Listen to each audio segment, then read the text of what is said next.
اور پھر اس سے جو چاہو وہ اس سے زبان سے نکلنے لگتا ہے اور جسے چاہتا ہے جیسے چاہتا ہے بکنے لگتا ہے. ایسی گندی چیز سے قریب جانے کو بھی منع فرمایا. فرمایا رجس من عمل الشیطان، رجس من عمل الشیطان، یہ شیطان کے گندے کام ہے، گندے کام ہے، اس سے اپنے آپ کو بچا کر کے رکھنا. فرمایا میرے آقا نے لا تشرب الخمر فإنها مفتاح كل شر، تم شراب مت پینا، شراب کو اپنے منہ سے مت لگانا. کیوں؟ اس لیے کہ شراب ساری برائیوں کی جڑ ہے. مفتاح کل شر، ہر ایک برائی کی چابی ہے، ساری برائیاں آسان ہو جاتی ہے. جو چاہو بھی شراب پینے کے بعد کر لیا جاتا ہے اور ساری چیزیں آسان ہو جاتی ہیں. مجھے ایک واقعہ یاد آتا ہے. اللہ کے نبی علیہ السلام کے دنیا سے تشریف لے جانے کے بعد ایک مرتبہ ایسی صحابہ کرام بیٹھے ہوئے، حضرت ابوبکر صدیق بھی ہیں، عمر فاروق بھی ہیں اور بہت سارے صحابہ. ان کے بیچ میں ایک بات چلی کہ بتاؤ بھائی بڑا گناہ کون سا ہے، گناہ کبیرہ، گناہ کبیرہ کون سا ہے. تو آپس میں بات چلی، کسی کی سمجھ میں نہیں آیا کہ بھائی بڑا گناہ کون سا ہے. تو طے ہوا کہ حضرت عبدالرحمن عبداللہ ابن عمرو ان کو پتا ہے بڑا گناہ کون سا ہے. تو حضرت ابوبکر صدیق نے عبداللہ ابن عمر کو بھیجا، جاؤ پتہ کر کے آؤ کہ بڑا گناہ کون سا ہے، اکبر الکبائر، گناہوں میں بڑا گناہ کون سا ہے. تو حضرت عبداللہ ابن عمر گئے عبداللہ ابن عمرو کے پاس اور جا کر کے پوچھا کہ جی بتاؤ بڑا گناہ کون سا ہے، آپ کو پتا ہے؟ تو انہوں نے کہا کہ بڑا گناہ ہے، گناہ کبیرہ شراب پینا. اب جب یہ سنا تو آ کر کے انہوں نے صحابہ سے بتایا. ان کو تسلی نہیں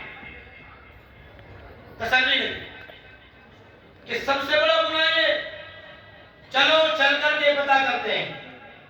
اکٹھا ہو کر کے آئے اور پوچھا کہ بڑا گناہ کون سا ہے، آپ کو پتا ہے؟ تو انہوں نے کہا کہ ہاں سب سے بڑا گناہ کبیرہ شراب پینا ہے. کہاں سے کہی تم نے یہ بات؟ تو انہوں نے کہا کہ اللہ کے نبی علیہ السلام نے ہمیں ایک واقعہ سنایا تھا، اس واقعے کے تحت میں نے اس کو بڑا گناہ کہا. کیا واقعہ سنایا تھا کہ بنی اسرائیل کا ایک بادشاہ، اس نے ایک شخص کو پکڑ لیا، گرفتار کر لیا اور اس کو گرفتار کرنے کے بعد کہا کہ بھائی ہم تمہیں قتل کریں گے. بھائی بات سمجھ میں آ رہی نہیں آ رہی؟ جی آ رہی نا جی. بادشاہ نے کہا کہ ہم تمہیں قتل کریں گے. وہ ڈر گیا بیچارہ، مجھے کیوں قتل کیا جائے گا؟ اس نے کہا بھائی تمہارے بچنے کی ایک ہی شکل ہے. اس نے کہا کیا؟ کہ یا تو تم کسی عورت سے زنا کرو، ہم تمہیں چھوڑ دیں گے، قتل نہیں کریں گے. یا تم شراب پی لو، یا پھر تم سور کا گوشت کھا لو، یا کسی کو قتل کر دو. 4 کام کرنے ہیں. یا تو کسی کو قتل کرو، یا کسی سے زنا کرو، یا سور کا گوشت کھاؤ، یا تم شراب پی لو. 4 کام کرنے ہیں. اگر ان 4 کاموں میں سے تم نے ایک کام کر لیا، کوئی سا بھی ایک کام، تو ہم تمہیں چھوڑ دیں گے، اور اگر ایک بھی کام نہیں کیا تو تمہیں قتل کر دیا جائے. اب وہ بیچارہ بڑا پریشان، حیران، کیا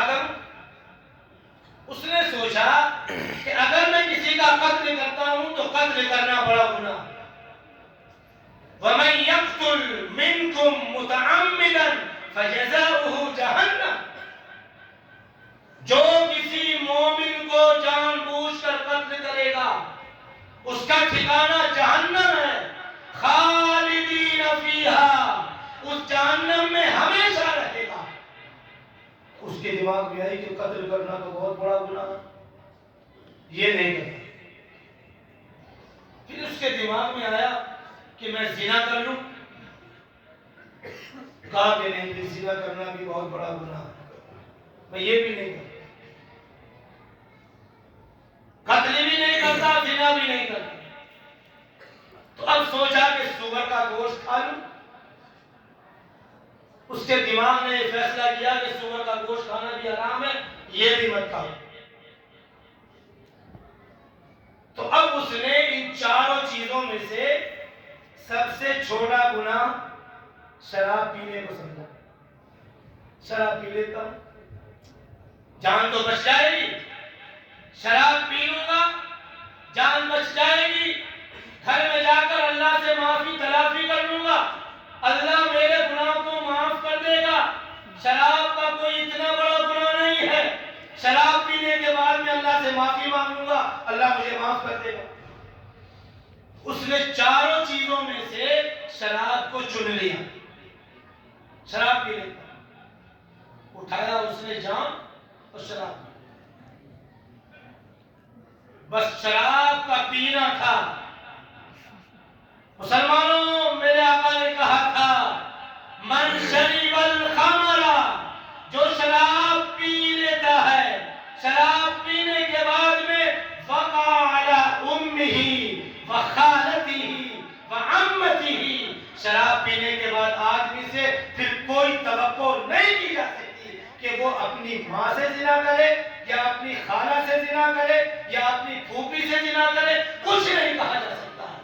کسی سے بھی زنا کر سکتا ہے، کچھ بھی کر سکتا ہے، مار سکتا ہے، چاقو سے کسی کو قتل کر سکتا ہے، کسی کے ساتھ میں زنا کر سکتا ہے، جو چاہے کر لے، پھر اس کے بارے میں کچھ نہیں کہا جا سکتا۔ یہ میرے نبی نے کہا تھا۔ تو جیسے ہی اس نے شراب کو منہ سے لگایا، عقل ختم ہو گئی، زنا بھی کر لیا، قتل بھی کر دیا، اور پھر آخر میں سور کا گوشت بھی کھا لیا۔ تو یہ شراب کی نحوست ہے۔ چاروں چیزیں آسان ہو گئی، چاروں چیزیں آسان ہو گئی۔ تو یہ شراب جو آج ہمارے معاشرے میں یہ وبا اتنی تیزی کے ساتھ پھیل رہی ہے اور ایسا خون کی طرح سے مسلمان نوجوانوں کی زندگی میں گھس چکی ہے، اللہ مسلمانوں کی حفاظت فرمائے، ہمارے نوجوانوں کی حفاظت فرمائے۔ اب تو یہ بڑھتے بڑھتے بڑھتے بڑھتے عورتوں تک بھی پہنچ چکا ہے، اب عورتیں بھی شراب پینے لگی۔ اور شراب ہی نہیں، کل مسکر حرام، ہر نشہ آور چیز حرام ہے، ہر نشہ پیدا کرنے والی چیز حرام ہے۔ شراب ہو یا شراب کے علاوہ کوئی ٹیبلیٹ ہو یا کوئی سگریٹ کے اندر کوئی تمباکو یا کوئی کیمیکل بھر کر کے اسے پی کر کے نشہ حاصل کیا گیا ہو، میرے آقا نے فرمایا کل مسکر حرام، ہر شراب، ہر نشہ آور چیز حرام ہے۔ اور آقا فرماتے ہیں الخمر ام الفواحش، الخمر ام الفواحش، الخمر ام الکبائر، یہ شراب سارے گناہوں کی جڑ ہے، سارے گناہوں کی ماں ہے، بنیاد ہے، اصل ہے۔ اللہ تبارک و تعالیٰ شراب سے ہم سب کی حفاظت فرمائے، آمین۔ فرمایا اللہ نے انما الخمر والمیسر والانصاب والازلام رجس من عمل الشیطان۔ صحابہ کرام رضوان اللہ علیہم اجمعین کہ یہاں اس وقت جب شراب حرام نہیں تھی نا تو شراب پی جاتی تھی، خوب آزادی کے ساتھ شراب پیتے تھے، مگر اللہ نے شراب کو جب حرام کیا تو یہ آیت اتری انما الخمر والمیسر والانصاب والازلام رجس من عمل الشیطان۔ یہ آیت کب اتری؟ جب صحابہ کرام کہیں بیٹھے دعوت میں تھے، شراب جائز تھی، حلال تھی، شراب پی لی، اور شراب پینے کے بعد آپس میں انصاری اور مہاجر صحابی کے بیچ جھگڑا ہو گیا. کسی بات کو لے کے لڑائی ہو گئی. کچھ انصاری صحابی اور کچھ مہاجر صحابی دونوں میں جھگڑا ہو گیا. تو جو مدینے کے انصاری صحابی ہیں انہوں نے لکڑی اٹھائی اور اس مہاجر صحابی کے سر کو مار دی. سر میں خون نکل آیا, سر پھٹ گیا. اللہ کے نبی کے پاس پہنچ گئی بات, شکایت پہنچ گئی. ادھر شکایت پہنچی ہے, ادھر آسمان سے جبرائیل آ جاتا ہے اور جبرائیل یہ آیت لے کر کے آتا ہے انما الخمر والمیسر والانصاب والازلام رجس من عمل الشیطان, کہ یہ شراب شیطانی کام ہے. پھر آگے اللہ نے اسی آیت میں آیت کے بعد کہا انما یرید الشیطان ان یوقع بینکم العداوۃ والبغضاء فی الخمر والمیسر, کہ یہ شیطان شراب کے ذریعے, جوے کے ذریعے تمہارے درمیان میں دشمنی ڈالنا چاہتا ہے, دشمنی پیدا کرنا چاہتا ہے. تو شیطانی کام ہے شراب پینا. دو صحابی میں جھگڑا ہوا, اللہ نے قرآن کی آیت اتاری کہ شراب کو حرام کر دیا گیا ہے. مسلمانوں اندازہ لگاؤ, بس یہ بات ذرا غور سے سننا اور اس پر توجہ بھی دینے کی ضرورت ہے کہ جب شراب کو حرام کیا نا تو مدینے میں اعلان ہوا, منادی نے اعلان کیا کہ اللہ کے نبی نے شراب کو حرام کر دیا. تو صحابہ کرام شراب کا دور چل رہا تھا, گھروں میں تو سب پہ شراب رکھی ہوتی تھی. اس زمانے میں شراب کے 100 نام تھے, 100 الگ الگ قسمیں, 100 قسموں کی شراب ملتی تھی اور ہر گھر کے اندر شراب رکھی ہوتی تھی. جس کے گھر کے اندر جتنی پرانی شراب ہوتی تھی اس کو اتنا ہی بڑا سمجھا جاتا تھا. اب اعلان ہوا شراب حرام, منادی نے اعلان کر دیا شراب کو اللہ کے نبی نے حرام کر دیا.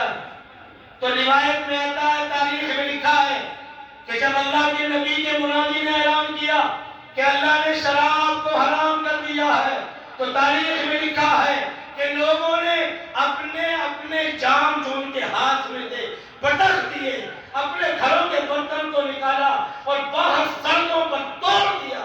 روایت میں آتا ہے کہ مدینے کی گلیوں میں شراب ایسے بہ رہی تھی جیسے موسلادھار بارش ہوتی ہے اور بارش ہونے کے بعد تھم جاتی ہے, اس کا پانی نالیوں میں بہتا ہے, بالکل اسی طرح سے شراب مدینے کی نالیوں میں بہ رہی ہے. ایسے انہوں نے نبی کی بات پر عمل کیا.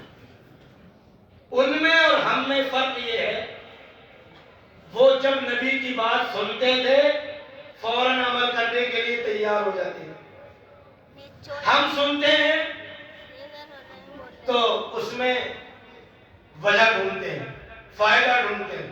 اس میں کیا فائدہ ہے کہ بھئی یہ آیت پڑھ لو کہ جی اس میں کتنے پیسے ملیں گے, کوئی ایسا وظیفہ بتا دو مولوی صاحب کہ جس سے بس میرے گھر میں رزق آ جائے اور میرے گھر میں انبار لگ جائے. فائدہ ہو تو کریں, نہیں تو نہیں. ارے مسلمانوں, نبی وہی ہے, قرآن وہی ہے, نبی کی زبان سے نکلی ہوئی بات بھی وہی ہے. اگر میرا نبی مسجد نبوی میں تقریر فرماتا ہے, صحابہ کرام مسجد میں تشریف فرما ہے, ایک مرتبہ صحابہ کرام کے بیچ میں آپ تقریر فرما رہے ہیں, تو جیسے یہ لوگ کھڑے ہیں نا, ابھی یہ 2-4 لوگ کھڑے ہیں, ان کو میرے آقا نے کہا بیٹھ جاؤ. کیا کہا بھائی؟ بیٹھ جاؤ. تو عبداللہ ابن عباس باہر تھے, مسجد سے باہر, ان کے کانوں میں نبی کی آواز پہنچی کہ آقا نے کہا بیٹھ جاؤ, وہی بیٹھ گئے. مسجد کے باہر راستے میں وہی بیٹھ گئے. بعد میں جمعے کے بعد آپ سے ملاقات ہوئی تو آپ نے فرمایا ارے عبداللہ, میں نے تو مسجد میں کھڑے لوگوں سے کہا تھا کہ بیٹھ جاؤ, مجھے بولنے میں دقت ہو رہی تھی, بولنے میں پریشانی محسوس ہو رہی تھی, لوگ ادھر ادھر کھڑے تھے, میں نے ان کو بیٹھنے کے لیے کہا تھا, تم تو باہر ہی بیٹھ گئے. تو عبداللہ ابن عباس نے کہا اے اللہ کے نبی, آپ کی بات عبداللہ کے کانوں میں پڑ جائے اور عبداللہ کی مجال کے ایک قدم آگے بڑھ جائے، ایسا نہیں ہو سکتا ہے۔ آپ نے کہا بیٹھ جاؤ تو بس بیٹھ جاؤ، کھڑے ہو جاؤ بس کھڑے ہو جاؤ۔ یہ ہے نبی کی اطاعت اور فرما برداری۔ آج ہماری زندگیوں میں انقلاب یوں نہیں ہے کہ آج ہم نے نبی کی بات کو ویسے نہیں مانا ہے جیسے صحابہ نے مانا۔ ارے مسلمانوں، اس وقت کے تو کافر بھی نبی کی بات پر یقین کرتے تھے۔ کافروں کو بڑا یقین تھا، ایسا یقین تھا کہ ابی ابن خلف، نام سنا ہے بھائی ابی ابن خلف کا نام؟ نبی کا دوست تھا دشمن ہے؟ نام سنا ہو تو بتاؤ، نہیں یاد ہے، نہیں پتا۔ ابی ابن خلف نبی کا دشمن، بڑا خطرناک دشمن۔ ایک دن ایک گھوڑے پر سوار ہے اور نبی کہنے لگا اللہ کے نبی کے سامنے کہ میں اس گھوڑے کو خوب کھلا پلا رہا ہوں، اس پر بیٹھ کر جہاد کروں گا، لڑائی کروں گا اور آپ کو نعوذ باللہ قتل کروں گا۔ بس یہ بات سنا کر میں بات ختم کر رہا ہوں کہ میں اس پر بیٹھ کر آپ کو قتل کروں گا، اس کو خوب کھلا پلا کر موٹا اور تازہ تن کر رہا ہوں۔ تو اللہ کے نبی صلی اللہ علیہ وسلم نے مسکرا کر کہا کہ تو کیا قتل کرے گا؟ ہو سکتا ہے میں ہی تجھے قتل کر دوں، ہو سکتا ہے میں ہی تجھے قتل کر دوں۔ بات ختم ہو گئی۔ جنگ کی تیاری، غزوہ احد ہے، اس غزوے میں وہ بھی آیا، ادھر سے نبی بھی اپنے صحابہ کے ساتھ آئے، میدان کارزار گرم ہو گیا، جنگ کا میدان ہے، اپنے اپنے دشمنوں کو سب تلاش کر رہے ہیں اور جنگ پورے شباب پر ہے۔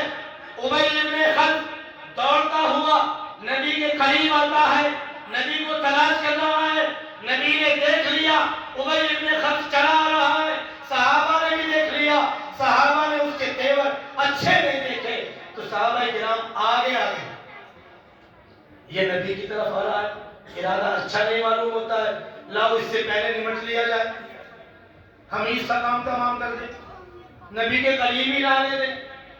وہ تو نبی کے بڑے چاہنے والے تھے صحابہ کرام، تو نبی کے قریب کیسے آنے دیتے؟ یہ اس نیت سے صحابہ آگے بڑھے، اللہ کے نبی نے روک دیا، رک جاؤ، اس کو آنے دو، اس کو آنے دو۔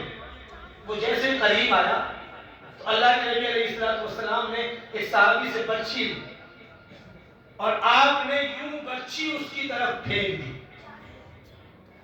اس کو ذرا سی خراش لگی، ہلکی سی اس کو برچھی ٹچ ہو کر نکل گئی، خراش لگی تھوڑی سی، بس وہ خراش جو اس کو لگی تو تڑپ گیا، چیخیں مارنے لگا، رونے لگا، درد برداشت نہیں ہو رہا ہے، پریشان ہے، آہو پکار میں لگ گیا ہے، چیخو پکار اس کی زبان سے نکل رہی ہے، پریشان ہے، بھاگا ہوا اپنے لشکر میں پہنچتا ہے اور تڑپ رہا ہے، جانوروں کی طرح سے چیخ رہا ہے۔ اس کے ساتھ ہی کہتے ہیں ارے بہادر، تو بڑا بہادر بنتا تھا، ذرا سی بچی کا نشان ہے، اس نشان سے تو اتنا چیخ اور پکار تیری زبان سے نکل رہی ہے، اتنا پریشان ہے۔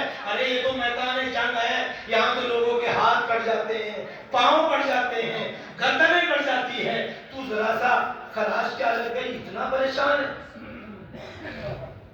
مسلمانوں، اس نے جو جواب دیا بس وہ اصل ہمیں سننا ہے اور پھر اس پر غور کرنا ہے کہ وہ کافر تھا، اسے نبی کی بات پر کتنا یقین تھا۔ اس نے کہا لوگوں، تم کہتے ہو بچی کا ہلکا سا نشان ہے، ہلکا سا نشان ہے، اسے ہلکا بتاتے ہو، یہ محمد رسول اللہ کی بچی ہے، اس کے ہاتھوں سے نکلی ہے اور اس کے ہاتھوں کا لگایا ہوا زخم ہے، اور میں نے اب تک یہ تجربہ کیا ہے کہ جو محمد رسول اللہ اپنی زبان سے کہہ دیتا ہے وہ اللہ زمین و آسمان کا خالق و مالک پورا کرتا ہے۔ مجھے یقین ہے کہ اس محمد کی زبان سے یہ نکلا تھا کہ ہو سکتا ہے میں ہی تجھے قتل کروں گا۔ مجھے یقین ہو چکا ہے کہ میں اسی بچی کے زخم میں مارا جاؤں گا، کیونکہ کیونکہ یہ محمد رسول اللہ کی زبان ہے، محمد رسول اللہ کی زبان پر انہیں یقین تھا، ہمیں یقین نہیں ہے۔ مسلمانوں آج وہی یقین پیدا کرنا ہے، بس وہ یقین جس دن پیدا ہو جائے گا انشاءاللہ ثم انشاءاللہ پھر ہم جس موڑ پر جائیں گے وہ موڑ ہمارا استقبال کرے گا۔ میرا یقین ہے کہ اگر ہم دریا پر جائیں گے بغیر کسی کشتی کے، بغیر کسی سواری کے، تو اس دریا پر ہم خشکی کی طرح سے گزر جائیں گے اور جس جانور کو چاہیں گے، جس طرح سے چاہیں گے اپنے تابع کر لیں گے، اور پھر پوری دنیا کو ہم اپنی مٹھی میں لے سکتے ہیں۔ اللہ نے تو اپنے نبی کو قرآن دے کر کے بھیجا تھا۔ نبی اس دنیا سے جب واپس جا رہے تھے، تشریف لے جا رہے تھے، تو نبی نے کہا تھا ترکتُ فیکم امرین لن تضلوا ما تمسکتم بہما کتابی و سنتی۔ اے لوگو میں جا رہا ہوں، دو چیزیں تمہیں دے کر کے جا رہا ہوں، اگر تم نے ان دو چیزوں کو مضبوطی سے تھامے رکھا تو تمہیں کوئی گمراہ نہیں کر سکتا، تمہیں کوئی ہرا نہیں سکتا ہے، تمہیں کوئی دبا نہیں سکتا ہے، اور وہ دو چیزیں ہیں قرآن اور ایک میری سنت۔ تو مسلمانوں ایک ہاتھ میں قرآن کو پڑھ لو، دوسرے ہاتھ میں سنت رسول اللہ تھام لو، اور پھر میرا یقین ہے کہ آپ جہاں چاہیں گے، جس طرح سے چاہیں گے لوگوں پر حکومت کریں گے، آپ حاکم بن کر کے آئیں گے، محکوم نہیں۔ آپ کے پاس کتاب ہے جو ساری دنیا کی ہدایت کے لیے بھیجی گئی ہے، تو اس لیے قرآن کو تھامو، نبی کی سنتوں کو تھامو، اور اس مبارک رات میں توبہ کرو کہ انشاءاللہ ہم سارے گناہوں کو چھوڑ کر اپنے رب کی طرف لو لگائیں گے اور رب کو راضی کریں گے۔ اللہ تبارک و تعالی ہمیں عمل کی توفیق عطا فرمائے۔ وآخر دعوانا الحمدللہ۔